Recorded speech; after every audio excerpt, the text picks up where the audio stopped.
Eu fiquei invocado que eu chamo ele de senhor. Mas está feliz de estar ter o pastor Jazz, o pastor Angélica aqui? Amém? Senhor Deus abençoe.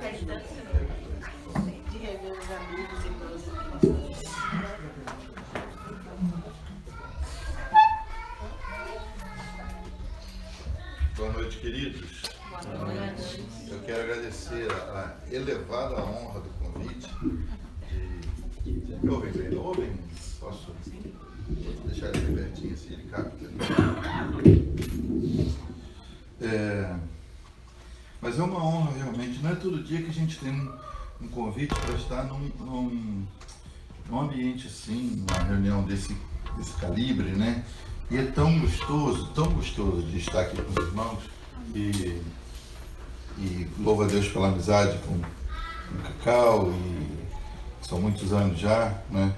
E com a igreja a gente se afastou um pouquinho porque eu fui embora para o Brasil e levei os últimos 5 anos lá e tem um ano só que retornei, mas a gente tem desfrutado um tempo de comunhão muito gostoso diante do Senhor e nossas experiências se cruzam sempre, a gente está sempre curtindo o que Deus está fazendo. E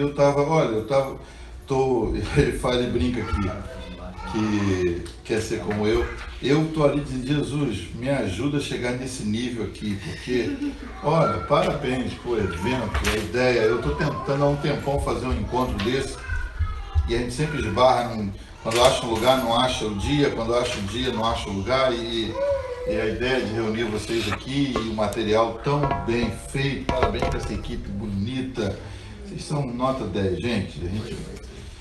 Eu agradeço mais uma vez a oportunidade de estar aqui. E quando ele me falou do tema, do Venha o Teu Reino, e me deu um pouco de liberdade para pensar a respeito, eu imediatamente me veio à mente a oração de Jesus, a oração que Jesus ensinou, que está em Mateus 9, de 6 a 13. Você não precisa abrir, mas quero que você abra o seu coração e queria fazer uma oração antes da gente continuar. Pai, eu quero te louvar por esse grupo de pessoas, por esse tempo de louvor e adoração tão profundos, Senhor. E obrigado por teus filhos que ministraram, obrigado por essa iniciativa. Agora nós queremos trazer todo pensamento cativo diante do Senhor. Senhor, nós falamos a nossa alma que ela se aquiete, como o Davi nos ensinou. Queremos declarar agora que toda barreira seja anulada, todo sentimento de distração, de sono, qualquer rejeição à palavra, nós declaramos que seja anulada agora. Pai, nós não sabemos o que cada um traz no coração, às vezes preocupações com o que está acontecendo lá fora, mas nós queremos abrir mão de tudo isso, entregar a Ti, Senhor, nos rendermos como cantamos aqui. É que a Tua palavra possa ter acesso completo ao nosso coração. Nós nos rendemos à Tua ministração, Senhor, não a administração de um homem, mas a Tua palavra. E a Tua palavra diz em Atos 10, que só por prestarem atenção à palavra que Pedro pregava, o Espírito Santo caiu sobre eles. Seja assim conosco, Pai, em nome de Jesus. Amém. Bom, glória a Deus. Bom, glória a Deus por esse tema, por esse tempo juntos. E falando de reino, né? A hora que a gente pensa em reino, a gente tem que se ver, olhar para si mesmo e descobrir qual é a nossa identidade, quem nós somos. O melhor exemplo que eu posso captar para nós discutirmos um pouquinho é sobre como os embaixadores. Eu não sei se você tem contato com os embaixadores, porque eu não morei em Los Angeles, morei 14 anos em Los Angeles e tive a chance de conviver com um embaixador muito simpático, que ia na igreja, chegou aí na igreja e depois que ele saiu da posição, a gente ainda não teve uma amizade. E a vida de embaixador é muito interessante, porque o embaixador, ele não mora no país dele. Vamos dizer, o embaixador brasileiro que mora nos Estados Unidos. Ele está aqui representando o reino que o enviou. Então, mesmo ele sendo morador dos Estados Unidos, ele vive como um brasileiro no sentido de que ele usa as roupas. Se você vê um embaixador árabe, ele se veste como um árabe, mesmo estando num outro país. Então, o embaixador, ele sabe que ele tem autoridade delegada, ele tem autonomia para decidir em nome do representante, do rei que ele representa. E esse termo, há uma expressão no grego muito forte, que fala que nós somos, quando diz que somos enviados, nós somos gente enviada com a autoridade daquele que nos enviou. Então, nós não somos qualquer coisa nessa terra, não é? Não importa o lugar onde você nasceu fisicamente. Você é o embaixador do reino. Amém. E como representante do reino, o seu papel é trazer a cultura do seu reino para cá. Quando um brasileiro, por exemplo, é preso nos Estados Unidos, o embaixador não quer saber se ele é simpático, se ele é bonito, se ele fez algo errado. Quando aciona-se a embaixada ou o consulado brasileiro, dizendo um brasileiro foi preso, ele não, a primeira pergunta é: o que ele fez para estar preso? É um conterrâneo meu, é alguém do meu reino que eu tenho que agitar para tirá-lo de lá, ou arranjar defesa, ou providenciar para que as coisas se modifiquem, ou se ele tem que ser mandado para o Brasil. Então, o embaixador trabalha representando um reino que está atrás dele. E se a gente não tiver essa mentalidade, que você não está aqui por acaso, você não está nessa terra por conta própria, você representa um reino, né? Quando eu li, por gostar muito de diplomacia, quando eu li sobre a conduta dos embaixadores, há um instituto no Rio de Janeiro, o Instituto Rio Branco, onde os diplomatas estudam para saber como eles se comportam em outros países. Até roupa, se você veja nas próximas entrevistas de embaixadores, diplomatas, eles aprendem um código de uma maneira de se vestir em qualquer lugar do mundo, de modo que eles estejam elegantes. Paletó azul marinho, camisa branca, gravata burgundy, gravata vinho e calça cinza. Porque com essa roupa ele está em qualquer país elegantemente vestido. Então eles aprendem até quanto a isso. Como é que eu me visto quando eu estou num outro país. Essa cultura do céu que nós representamos tem que estar dentro de nós como embaixadores que nós somos. Então você não pode simplesmente, quando sai de casa, quando entra numa empreitada, quando vai trabalhar num lugar, quando vai para uma escola, pensar: não, eu sou um brasileiro, ou eu sou um americano, ou eu sou um brasileiro americanizado. Você, antes de tudo, é um embaixador do reino. Então, representando aquele reino, você tem que pensar como é que eu me comporto, como é que eu me visto, como é que eu falo, porque você está representando um reino que não é seu, mas que enviou você porque acha que você é capaz de fazer um bom trabalho como representante. Então, quando a gente fala venha o teu reino, você já veio na frente para trazer essa cultura do reino para o lugar onde você vem, para o lugar onde você é inserido. Então você tem que se ver como embaixador. E a cultura do reino, ela não é da instantaneidade. Como é que é a cultura do reino de Deus? A gente vive num mundo de zaps, né, de Facebooks, de e-mails, de faxes. Então, tudo hoje é muito rápido. Você está numa casa aqui, você vai entrar na internet, se a internet levar 15 segundos para entrar, você fala: está muito lento, né? Muito lento.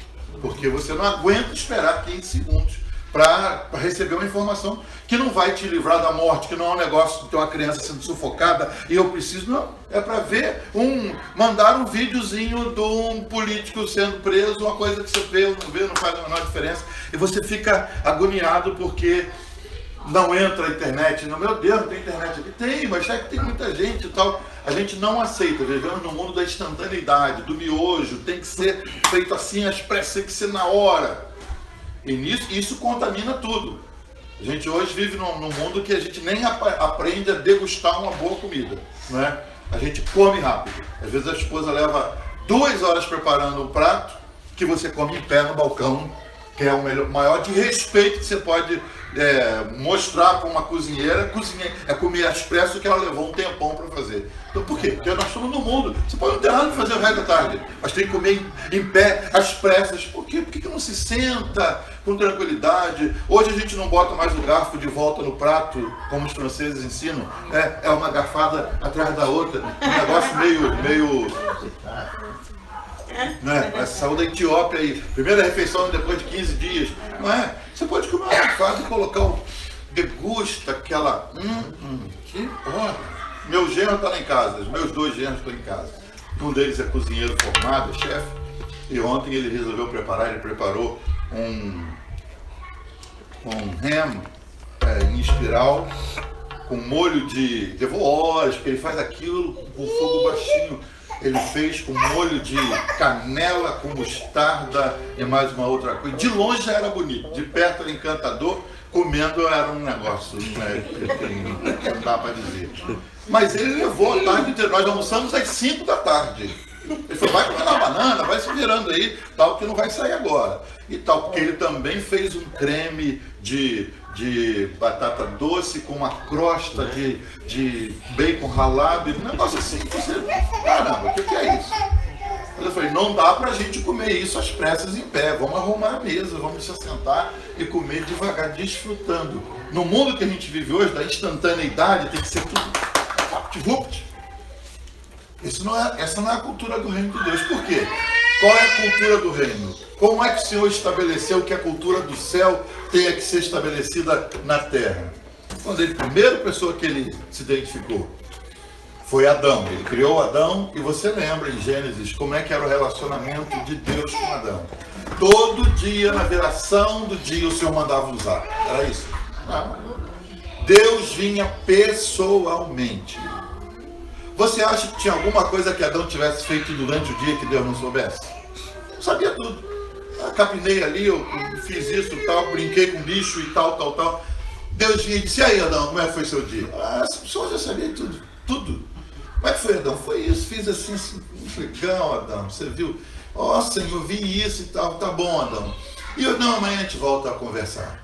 E Deus voltava todo dia para conversar com o homem que ele criou e que ele sabia tintim por tintim do que Adão tinha feito. O que é isso? Isso é a cultura do relacionamento.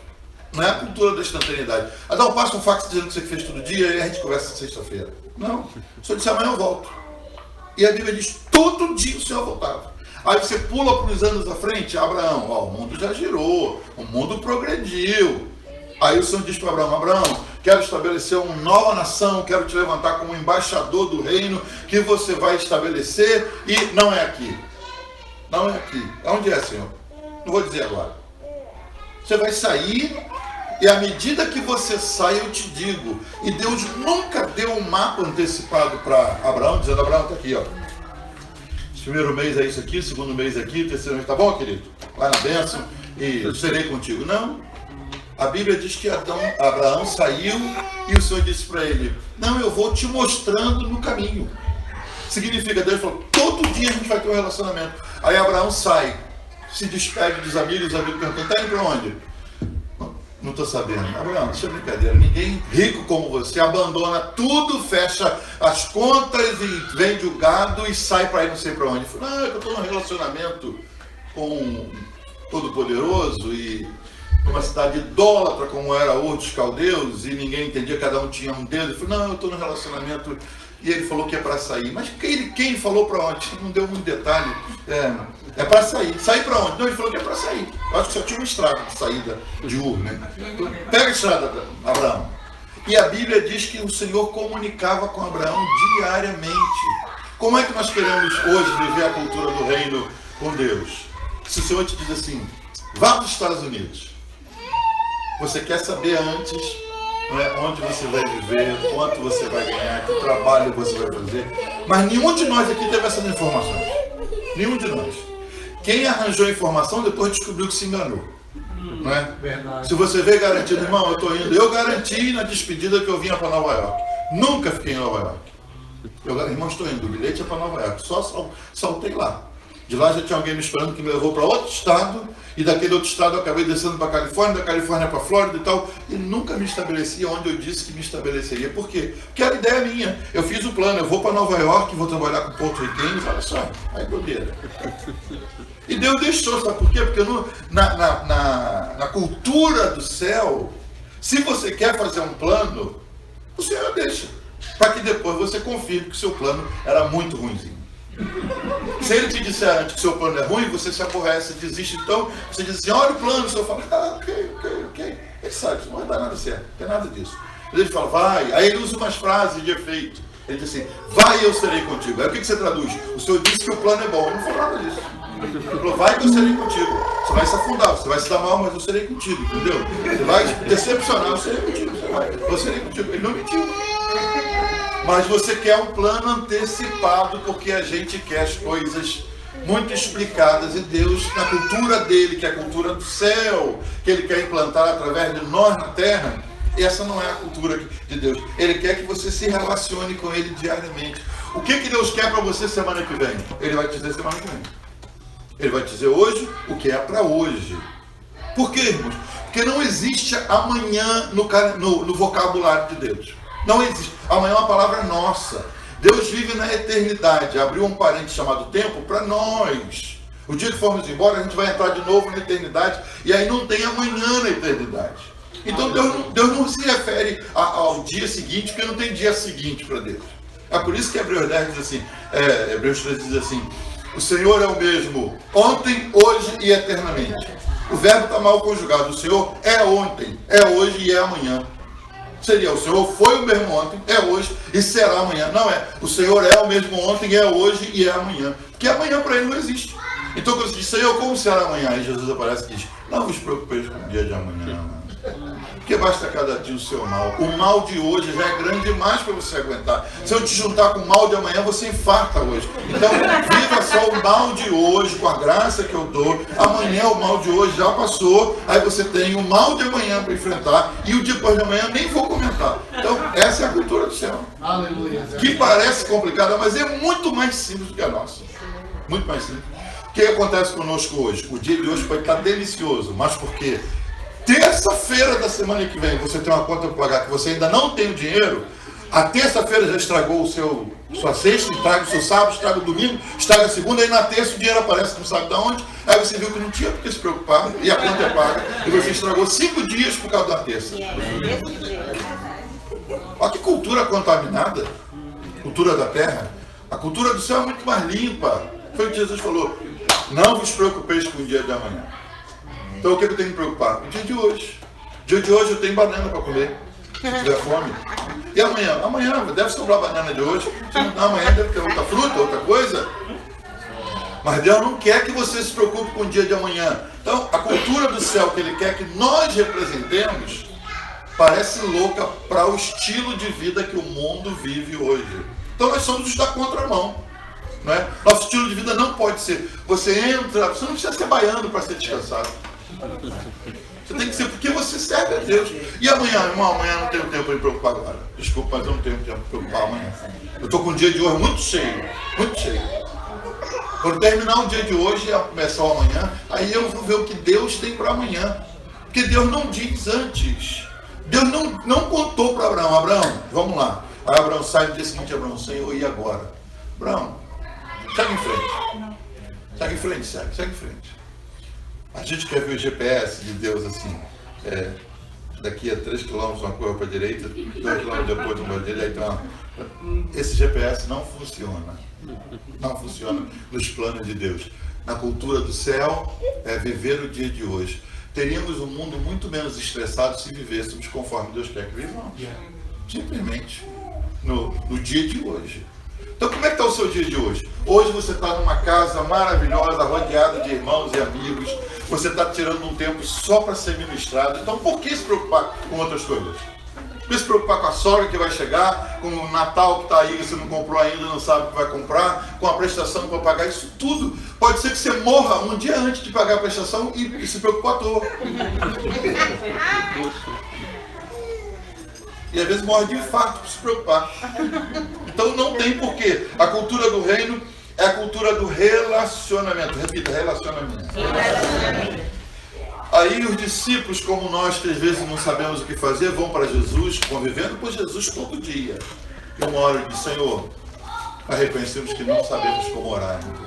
Ensina-nos a orar. E Jesus falou: ok, é muito simples, vou ensinar. E aí ele faz a oração do reino. Ele ensina a oração do reino, que deve ser um padrão. A oração que ele ensina não é para ser repetida como uma reza, que à medida que você repete, seu coração já não participa, é só a memória. Você liga um play e ela fala a oração que tiver na vez ali. Não, é um padrão para que você aprenda a orar. Então ele começa dizendo em Mateus 6 e 9: quando orardes, vocês devem orar assim: Pai nosso que estás nos céus, santificado seja o teu nome, venha o teu reino, seja feita a tua vontade, assim na terra como nos céus.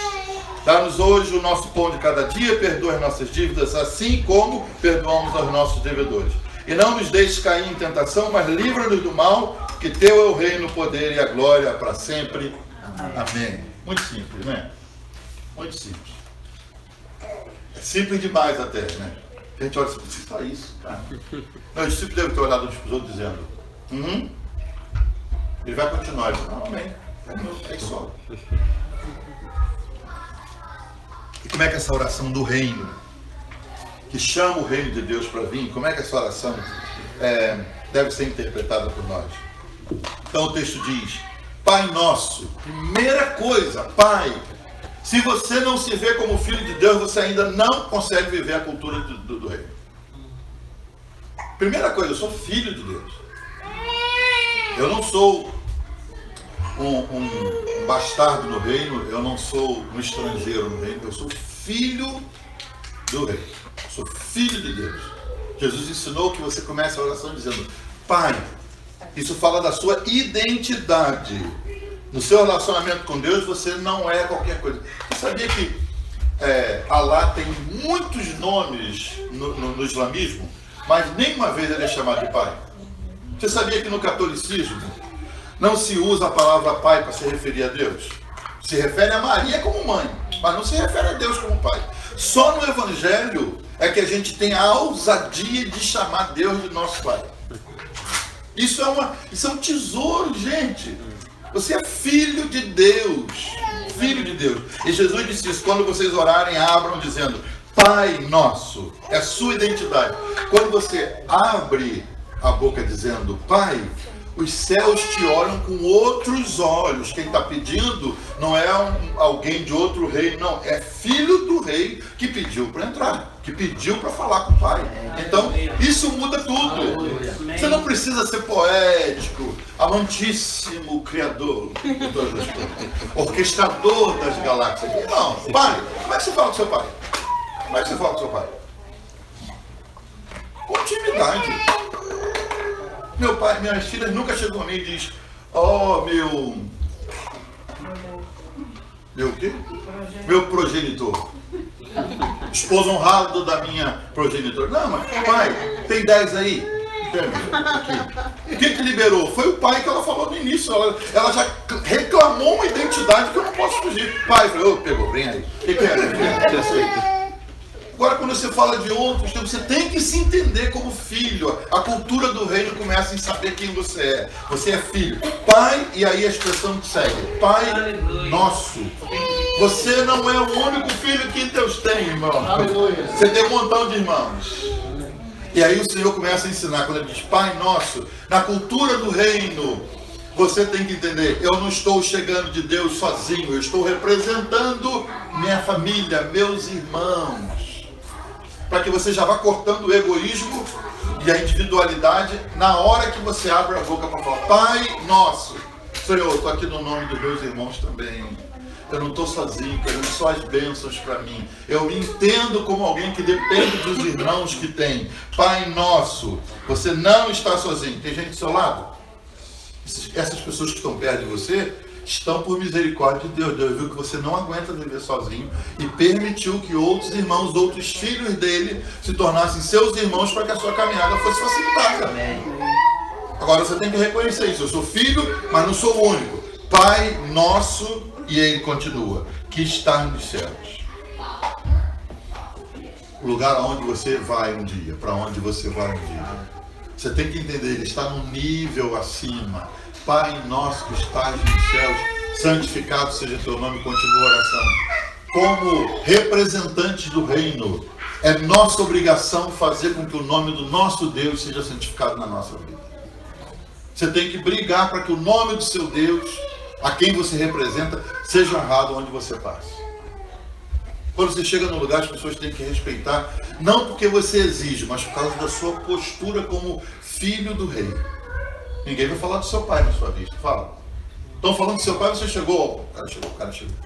As pessoas cortam o assunto porque você chegou e eles estavam falando do seu pai. A sua presença tem que impactar, ainda que você não fale nada, mas de modo que você consiga santificar o nome do Deus a quem você serve, do Deus de quem você é filho, nos lugares onde você passa.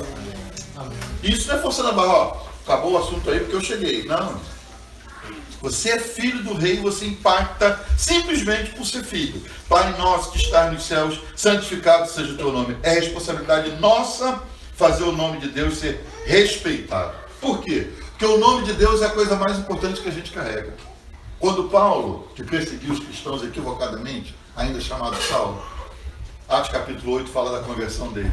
E quando ele cai cego lá na estrada, entrando em Damasco, ele tinha prendido um montão de gente, já tinha arrastado homens e mulheres, bagunçou com a história da igreja de Jerusalém, aí ele cai cego. Ele entende, tem alguém acima de mim. Essa luz mais forte que o sol do meio-dia, isso é alguém maior. Ele diz, quem é esse Senhor? Eu disse, sou Jesus a quem você persegue. Aí ele pede ajuda, a comitiva que vinha com ele o leva para dentro da cidade, ele cai na casa de um homem, Deus tem que achar alguém do reino para ir lá. Esse texto é lindo, porque né, Ananias está lá na casinha dele, quem sabe até escondido, sabendo já mais notícias, estão vindo agora na nossa direção. Aí o Senhor vem e diz, Ananias, eu quero que você vá na rua direita, na casa do certo Judas, para orar por um homem chamado Saulo. Aí olha a conversa de um representante do reino com o pai. Senhor, já ouvi muito desse homem. Ele tem dado trabalho. Ele tem dado trabalho. Mas ele está certo, melhor que fique, Senhor. Assim, mas, Senhor diz, eu preciso que você vá lá e ore. Senhor, ele pode estar disfarçando. Preciso que você vá lá e ore, Ananias. Impõe a mão sobre ele. Aí o que o Senhor faz que quebra o coração de Ananias? Porque eu o escolhi para que ele leve o meu nome. Ananias, então eu vou. Aí Ananias vai, né? Imagino lá, chegando com todo cuidado, porque esse cara é perigoso. Chega lá, tá Paulo cego, e aí quando ele entra, o Senhor já disse para Ananias, eu já mostrei para ele que está cego, numa visão que você vai lá orar por ele. O Senhor já escreveu tudo, o Senhor falou, você não pode estragar, rapaz. Eu já mostrei para o cara que ele vai ser orado por você, e você não pode deixar de ir. Ananias, então eu vou. Porque ele entendia, há um Deus acima dele que orquestra coisas e que não nos permite bagunçar com aquilo que o Senhor está arrumando. Lá vai Ananias, ora, mas o que mexeu no coração de Ananias? Eu escolhi Paulo para que ele leve o meu nome. O que você leva de mais importante nessa vida é o nome de Deus. Amém.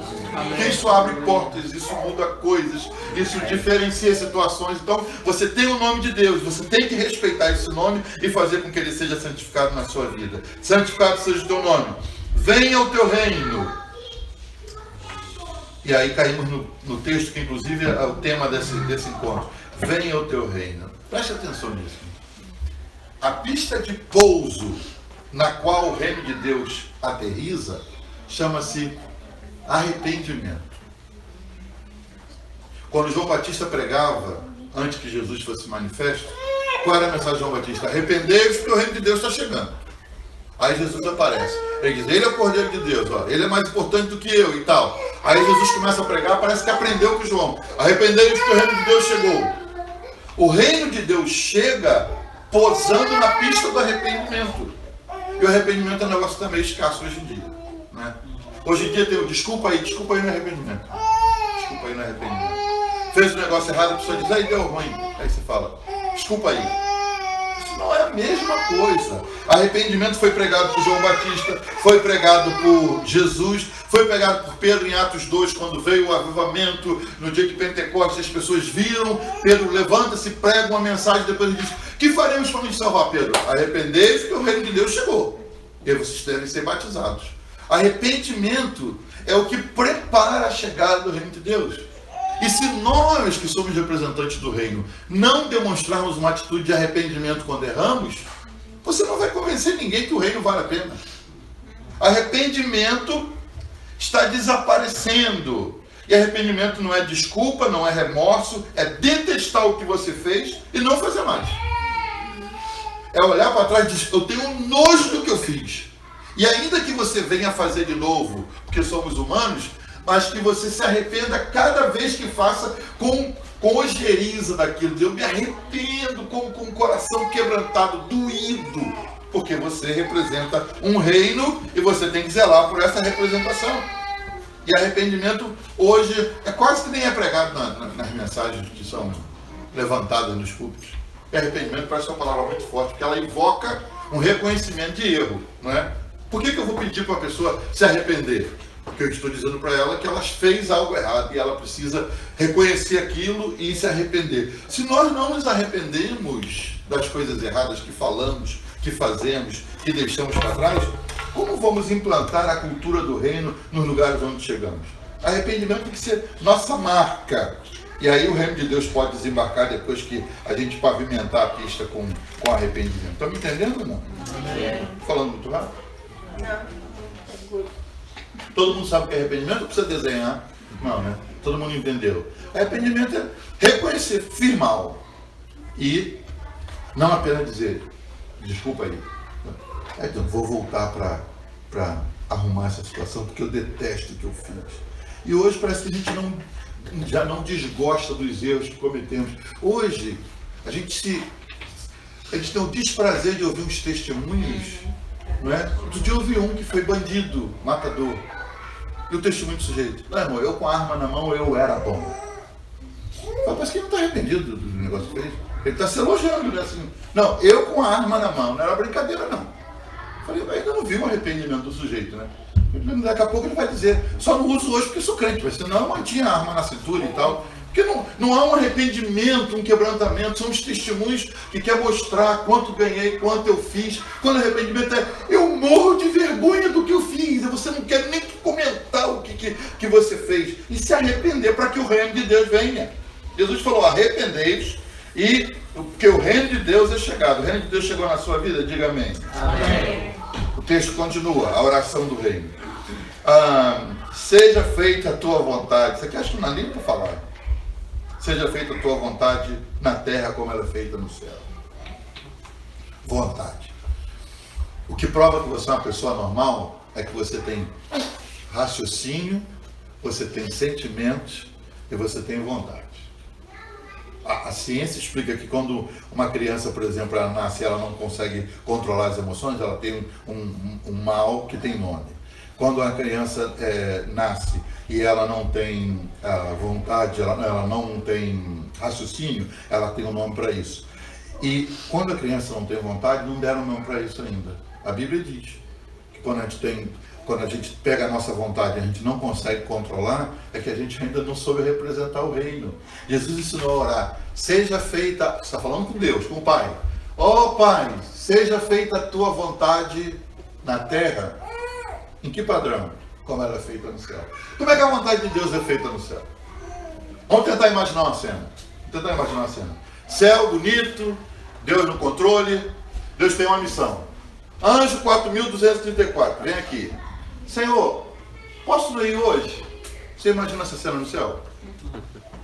Não acontece um negócio desse? O Senhor chamar um anjo e dizer, Senhor, chama o 4.320, que ele tem uma semana que não faz nada.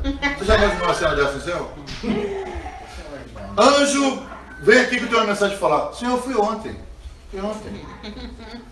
Você imagina umas coisas dessas acontecendo no céu? Você imagina umas coisas dessas acontecendo na terra? Inteiro? Né? Deus fala, ó, meu filho, representante do reino, você vai, Senhor, de novo. Meu filho, eu preciso que você fale com aquela pessoa assim, Senhor, eu não me dou com ela, você não viu ainda? Entendeu? Meu filho, eu quero que você vá em tal lugar. Senhor, eu tenho cãibra de noite, lá é frio, você não percebeu isso ainda? Olha lá, Você imagina essas cenas acontecendo no céu? Pois é a oração de Jesus, que você diga, Pai nosso, que a tua vontade seja feita na terra, no mesmo padrão, como ela é feita no céu. Como é que a vontade de Deus é feita na sua vida? Você vai onde Deus quer, sai a hora que Deus quer, se casa com quem Deus quer. Como é que é a sua vontade? Como é que é a vontade de Deus na sua vida? Ah, pastor, mas Deus me deu vontade, é para usar, né? Essa é a maior nobreza da nossa vida como servos de Deus, como filhos do rei. É você pegar a sua vontade e dizer, queria não, Senhor, queria não. Mas eu sou embaixador, né? Eu vou abrir mão da minha vontade para que a tua seja feita. Aí Paulo vem atrevidamente e diz assim, porque eu quero que vocês provem a vontade de Deus, porque ela é boa, ela é agradável e ela é perfeita. Aí nós falamos assim, as coisas que Deus pede para eu fazer, não soam como boas, agradáveis e perfeitas. Eu sei por quê. Porque você só nota que ela é boa, agradável e perfeita depois que você obedece. Se você olhar, você tem um plano para morar numa cidade, aí Deus diz que você tem que vir para Fort Myers. Aí você o quê? Fort Myers? Porque essa é a vontade boa, agradável e perfeita de Deus. Boa vontade de Deus morar em Fort Myers? Agradável. Agradável, a vontade de Deus agradável é morar em Fort Myers. Ele fim de mundo. Morei lá também, gente. E perfeita, não tem lugar nenhum melhor do mundo para morar. Essa é a vontade de Deus, boa, agradável e perfeita. Sabe quando você vai desfrutar que a vontade é boa, agradável e perfeita? Depois que você for. Você diz, caramba, até gostei da cidade, eu vou ficar calvado de Fort Myers. Caramba! É bom mesmo morar aqui. E é agradável, gente. Você começa a achar coisa gostosa do que não tem. Começa a gostar de ver tartaruga cruzando a rua. Mas eu vim de Los Angeles, 14 anos. Vim para Fort Myers para dirigir uma igreja emprestado por 6 meses. Quando eu cheguei na rua, a tartaruga passou na frente. Minha filha falou, pai, isso é roça. Pai, vamos sair 9 horas da noite para comer. Não, tudo fecha às 8h30. Pai, isso aqui é fim do mundo. Pai, pelo amor de Deus, a gente tem que ir embora daqui, pai. Eu falei, não, mas são só 6 meses, fiquei 7 anos. Olha a misericórdia. Se você for esperar que a vontade de Deus, boa, agradável e perfeita, se manifeste antes de obedecê-la, você nunca vai ver. Você vai embora e vai dizer assim, sabe o que Deus falou para mim? Que para no meio daquela cidade, aquele fim de mundo, ainda vem com a história de boa, agradável e perfeita. Ó, você só nota que é boa, agradável e perfeita depois que você obedece. Cultura do reino. Quando você manda um filho fazer algo e o filho não obedece, porque ele não entende, não é dizer para um filho, desliga esse computador que você já está 3 horas aí, agora é hora de dormir. Diz, mas eu estava no meio do game, eu ia mudar de nível agora. Eu ia subir de nível agora, porque eu matei não sei quantos e tal, agora eu ia subir de nível. Fecha esse computador e vai dormir. Quando é que o filho entende que aquilo é o melhor? Entende. Você está querendo que ele durma bem, porque de manhã ele precisa levantar bem, para ir para a escola, a mente está boazinha para aprender a matéria, e amanhã ele ser uma pessoa honrada, ser um cidadão de bem. Ele não vai entender isso agora. E você acha que você vai entender o que Deus pede para você fazer? Não vai entender. O que te cabe fazer? Obedecer. Você só descobre a vontade boa, agradável e perfeita depois que você obedece. Seja feita a tua vontade. Acho que a da oração mais difícil, a parte mais difícil da oração do Pai Nosso é essa. Seja feita a tua vontade, assim na terra como no céu. O padrão é o céu. A vontade de Deus tem que ser feita sem discussão. Como é que você se sente quando você fala com o filho assim? Filho, faz isso assim, assim. Posso agora não, pai? Ah, sim. No meu tempo havia um negócio chamado Havaiana de pau. Era um tamanho. Era um negócio de madeira com a tira de prego, presa no prego. Você podia ouvir. Você não terminava fazendo toco, pá! Já veio, já voou, já acertou. O que você falou aí? Já falou que estou indo, pai. Eu falei que eu estou indo. Vai acertando o calo, estou indo. Hoje, estou ocupado. Pai, quer o quê, pai? Quer o quê? Oh, caramba. E essa mesma cultura, por que nossos filhos aprendem isso? Porque não vê isso? Eles veem exatamente essa cultura em nós quanto a nosso Deus, irmãos. Os filhos veem que nós somos desobedientes, filhos que reclamam, que não fazem a vontade de Deus, ou que discutem. A vontade de Deus ser feita na terra como no céu é ser feita sem discussão, sem desculpa e sem mais nem menos. Como é que um pai se sente feliz quando ele pede uma coisa para o filho? É quando o filho vai e faz. Aí você diz, garoto bom, hein? Cara, pedi para ele, foi, estava deitado. Eu falei, filho, faz aquilo assim. Ele levantou e foi. Eu falei, já deitei, pai. Pai, estou cansado. Pai, eu já fiz ontem, chama meu irmão. Então, a gente se chateia com isso. Agora fazemos a mesma coisa quando Deus nos pede. A gente fala, ó Senhor, manda outro. Dá o 100 ali para a irmã. A irmã Érica falou. Senhor, acabei de ganhar o 100. Você não acabou de ganhar, irmão. Você é só um canal. O 100 só passou para sua mão para você ter o prazer de entregar. Não era seu. A gente vai se apegando às coisas, não era seu. Deus quer mandar o 100 que a irmãzinha orou, aí arranjou da mão de uma, para chegar na mão de outra, falou, vou arranjar um canal. Aí ó, o canal quer pegar, às vezes o canal, não foi só transporte. A vontade de Deus é que você fosse naquela situação só o transporte. Aí você tem que ter essa sensibilidade. Senhor, isso não é meu. Não, isso não é seu. Isso é para entregar. Então, entreguei. Amém.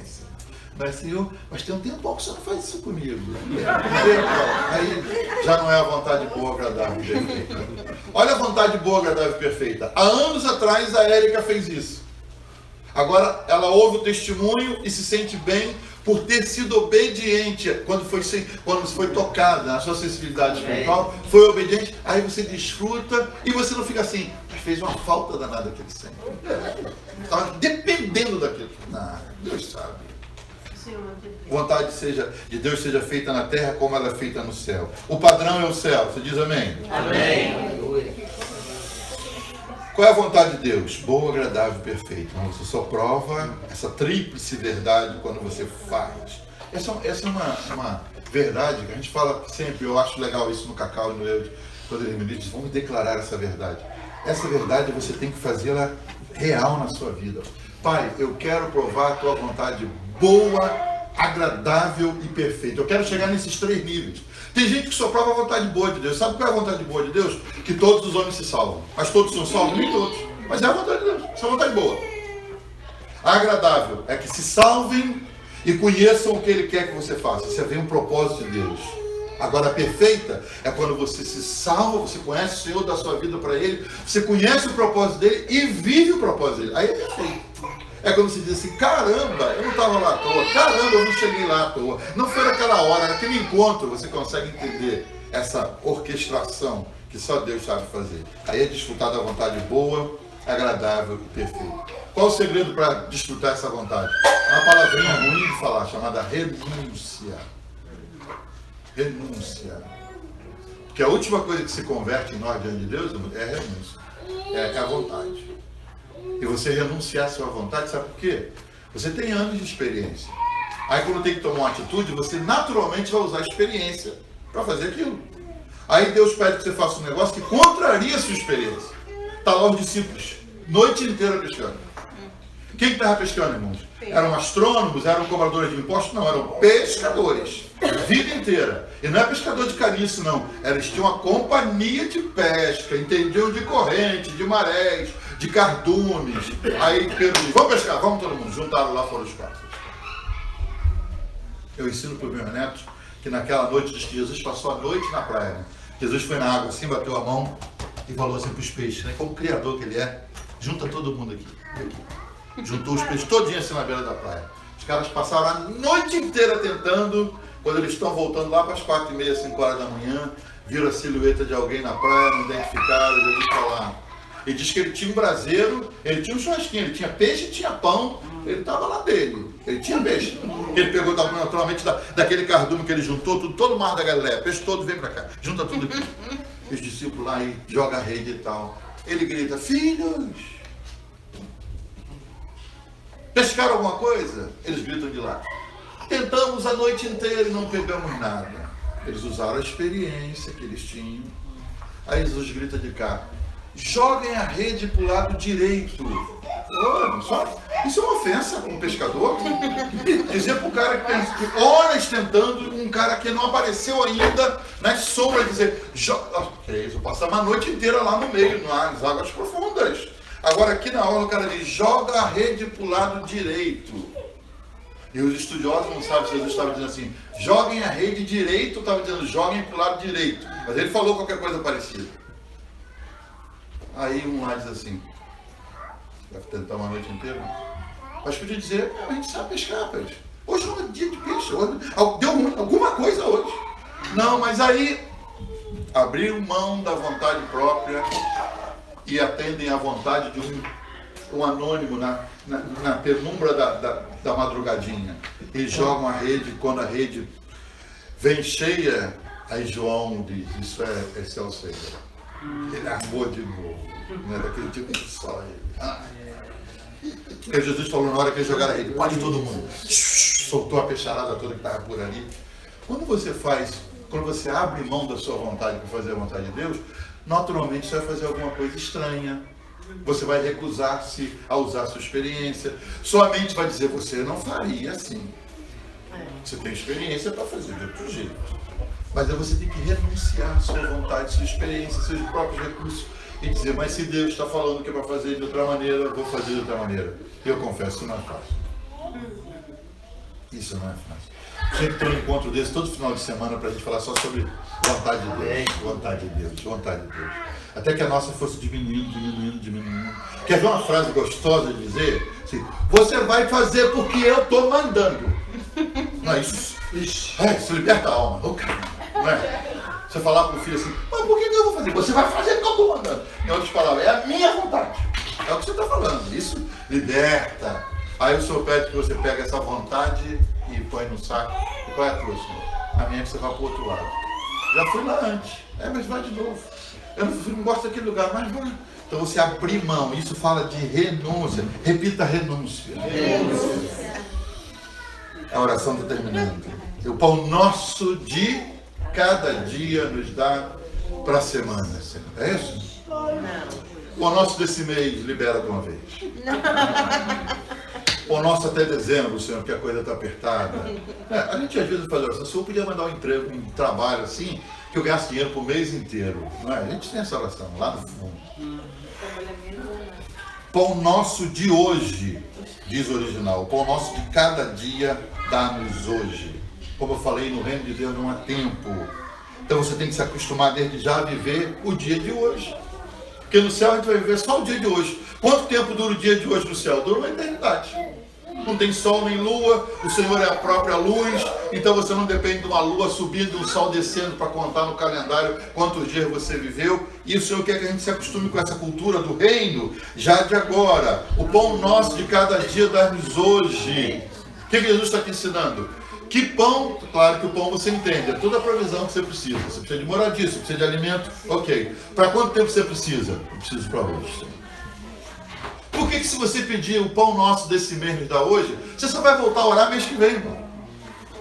E o Senhor quer relacionamento, oração todo dia. Então como é que Jesus te ensinou a orar? O pão nosso de hoje, sexta-feira, hoje é sexta, né? O pão nosso de hoje, sexta-feira, dá-nos hoje. E o pão de amanhã, Senhor? Volta amanhã e me pede que a gente libere o de amanhã também. E o de domingo, não dá para liberar junto? Domingo você volta que eu te libero de domingo. É pão fresco todo dia, que depende de uma oração fresca todo dia. Cultura do reino. Pão nosso de cada dia, dá-nos hoje. Pão significa tudo que é necessário para suprir você hoje. Lembra do maná no deserto? O povo de Israel que não aprendeu a lição? O Senhor falou para eles, eu vou fazer cair pão do céu. Porque eles começaram a reclamar, né? Ah, no Egito a gente tinha pão. Eu nunca li isso, irmão, no passado, lá na história do povo de Israel. Nunca li que eles tinham pão. Mas eles viajaram na maionese, na fome deles, acharam que aquilo era pão. Era uma ração braba, mas eles, no deserto, né, reclamando. Ó Senhor, a gente não tem pão, a gente sente falta de pão. Você fala, é pão o negócio? É pão? Comigo. Deixa comigo. Vou dar pão no deserto. Porque o problema do povo de Israel no deserto, a raiva deles, é que eles saíram ricos do Egito. A Bíblia diz, o Senhor os fez sair com prata e ouro e não houve um só enfermo. Então, eles estavam saudáveis. O sapato no pé não se gastava, crescia com o pé, a roupa não envelhecia. Olha o milagre de Deus. Mas esse é o tipo do milagre irritante. A gente quer comprar uma outra roupa. E a roupa não envelhece. Você quer comprar outro sapato? O sapato diz, para quê? O sapato tá bom. O pé cresceu, o sapato cresceu também. Ele deu um milagre irritante da roupa que te acompanha. Que não envelhece, que não apodrece. E esse ouro todo que a gente tem, você diz, calma, não tem um shopping no deserto, não tem uma quitandinha, não tem nada para gastar. O que é pior? Ter lojas ao redor e não ter dinheiro, ou ter muito dinheiro e não ter onde gastar? O dinheiro se torna um peso, você carregando aquele ouro todo e não tem um mercador, não passa um camelo com os tapetes, com as tiaras para vender nada, é aquele ouro todo que eles carregaram do Egito. E o que a gente gasta? Onde a gente gasta isso? Guarda isso, você não precisa. Uma padaria, isso é problema? Padaria? Fica comigo. Vai cair pão do céu e é pão gostoso, com centeio, com mel e tal. Como é que é isso? Vai cair do céu. E vocês vão colher a porção para uma semana. Era isso? Um dia. Sai de manhã, quando ele cair, você vai lá, recolhe na bandejinha para a quantidade da sua casa. Você recolhe. Não tinha geladeira, não tem como guardar. Você recolhe. Não recolham para 2 dias. Primeiro, porque é sinal de que não confiam em mim, que no dia seguinte eu vou fazer cair. Segundo, é desobediência. Terceiro, é a vontade de vocês e não a minha. A minha é que vocês recolham só para um dia. O que aconteceu no primeiro dia? O povo foi lá, recolheu as... Isso aqui pode ser que não aconteça, não. Ia lá na cabana, enchia e voltava com a cesta, deixou. Entulharam os pães com o que vão guardar por o mês inteiro. No dia seguinte, os pães que sobraram, o que não era preciso para aquele dia, apodreceu, deu bicho. E o Senhor se aborreceu e disse, ele não confia. Tem que ser do jeito de vocês, Senhor. Vocês têm que confiar.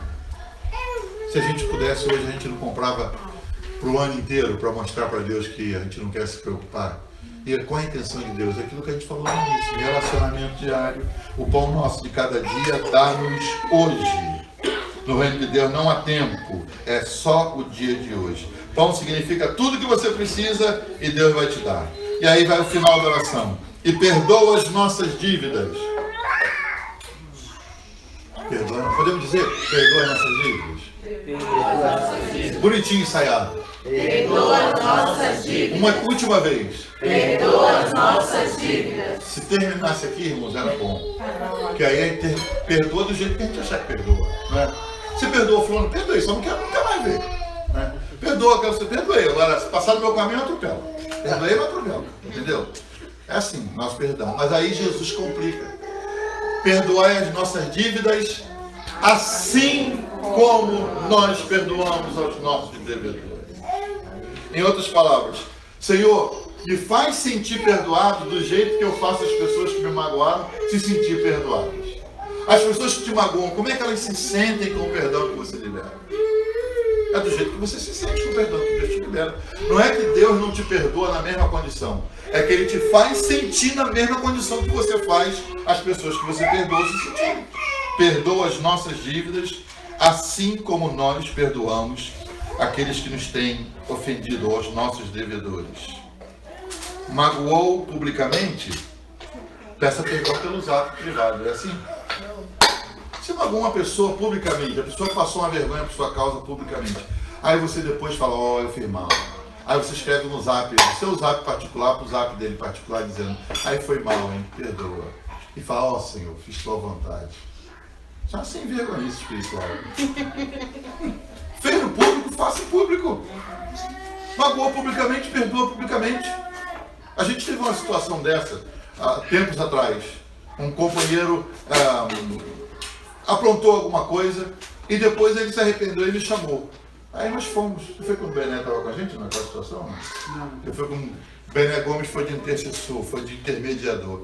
E aí a pessoa me chamou no gabinete, sozinho. Rapaz, eu reconheço que a situação não ficou boa e vamos dar um fim nisso aqui. Eu falei, amém. Então tá zerado? Tá zerado. E aí o Bené Gomes, que era bispo na época, não sei quantos conhecem o Bené Gomes, mas é um amigão nosso. A Bené falou, posso interromper?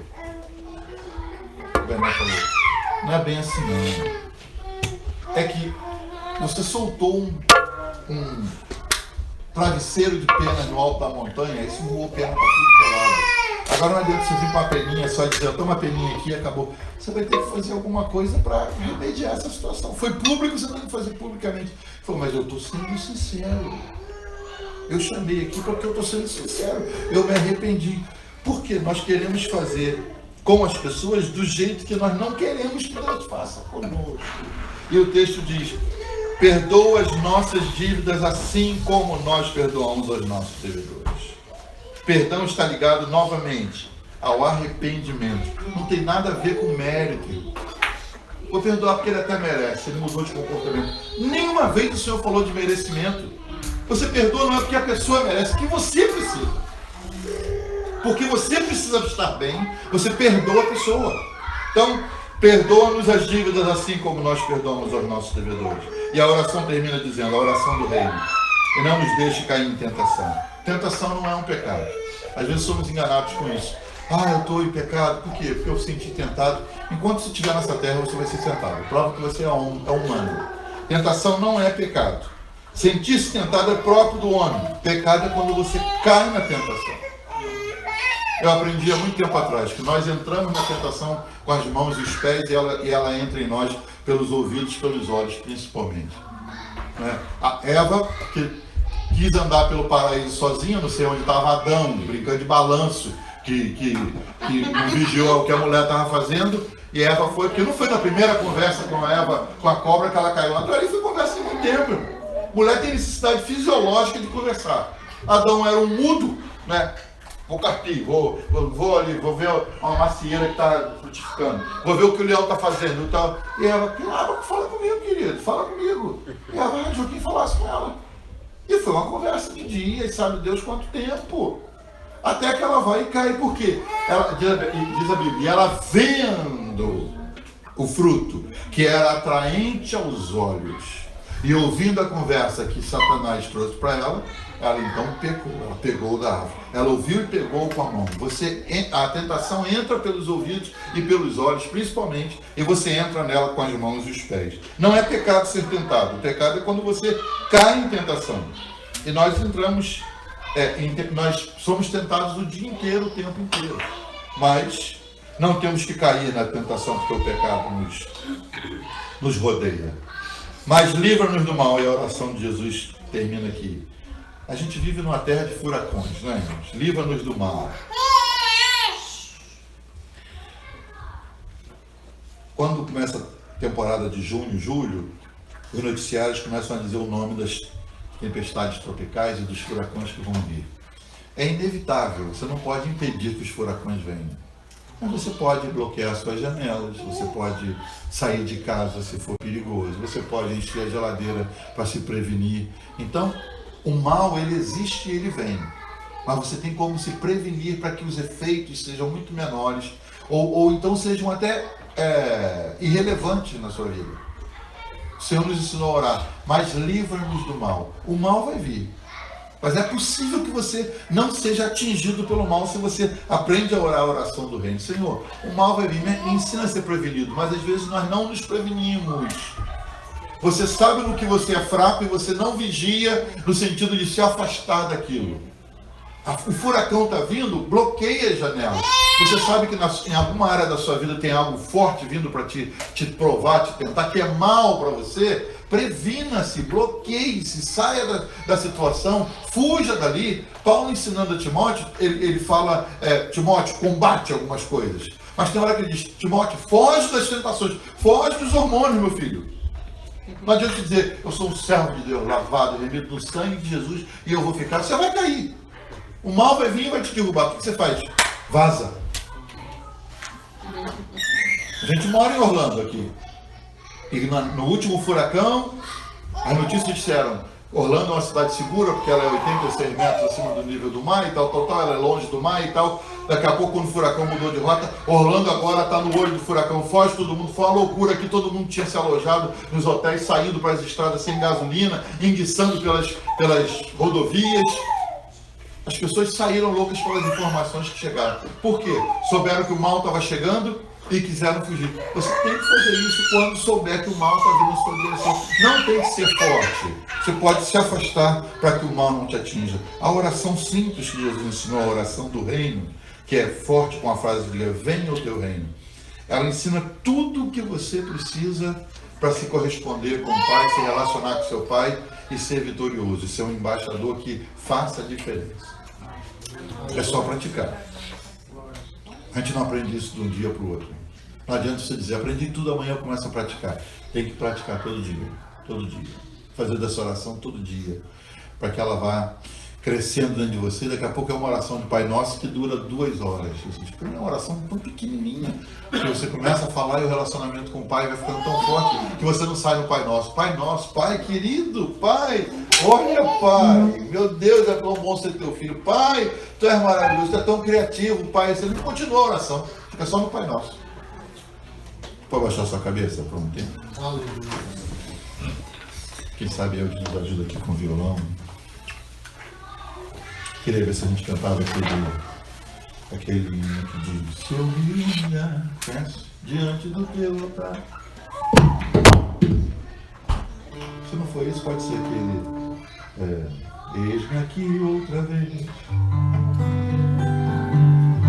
Pai, eu quero te agradecer por esse tempo, por essa palavra que é tua. Te agradecer agradecer pelo teu reino implantado em nós. Nós queremos que o teu reino venha. E nos rendemos, Senhor, como cantamos antes, nos rendemos à tua ministração, Senhor. É tão difícil reconhecer que tu és Pai, porque nós não nos achamos filhos. Te chamar de nosso Pai quando às vezes viemos diante de ti achando que somos os últimos nessa terra. Clamar para que a tua vontade seja superior à nossa, que a nossa seja renunciada para que a tua se estabeleça. Queremos que o teu reino venha, Senhor, e cresça. E como embaixadores ser representantes legítimos, Senhor, que honrem o legado que o Senhor deu às nossas mãos. Venha o teu reino através de cada um aqui, Senhor, seja feita a tua vontade. Saibamos perdoar aqueles que nos ofendem na mesma proporção que o Senhor nos perdoa, em nome de Jesus, em nome de Jesus.